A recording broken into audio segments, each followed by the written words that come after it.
ওই মেজো ছেলে আসবে বলেছিল, ওই জন্য ভাতও বসালাম। তার যে এই 10টা বেজে গেছে, ফোন করলাম ওকে। ফোন করাতে বললো আমি তো ঘরে এসে গেছি, কালকে গাড়ি চালিয়ে দুপুরের দিকে যাব।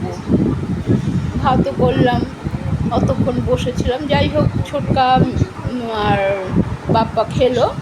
সব রেখেছি বাইরেই, কেন গরম তো। আর যেটা দিনের ভাত সেটা ফ্রিজে রেখে দিয়েছি। আর রাত্রিরে যেটা করলাম সেটা বললাম ওদের ঘরে এসি চলবে তো, ছোট ছেলের ঘরে। আনলাম ঠান্ডা হয়ে গেলে এসিতে রেখে দে, কেন 1 ডেচকি মাংস কেউই খায়নি, 2 পিস দুজনে খেয়েছে।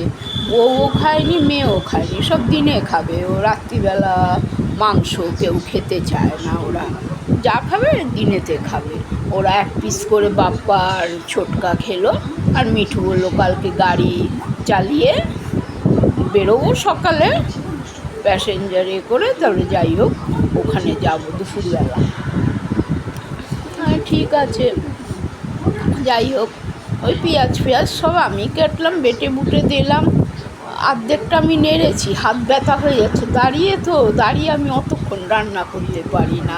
ওই দিনের বেলা গ্যাস নামিয়ে বসে রান্না করি, সব কিছু তৈরি করে নাড়িয়ে চাড়িয়ে। আর তুই এবার কষা, দাঁড়িয়ে কষা, প্রেশার কুকারেই কষিয়ে একবারে 2 সিটি মেরে দিয়েছে, বেশ সুন্দর নরম হয়ে গেছে মাংস। পাঁঠার মাংস তো, এই যাই হোক হলো। ওই একটুখানি পাঁঠার মাংস হলে ছোটো ছেলে একটু ভালো খায়। ও বলে আমার মাংস চাই না, আমার একটু হাড় দিয়ে দেবে আর ঝোল আলু বেশি করে দেবে।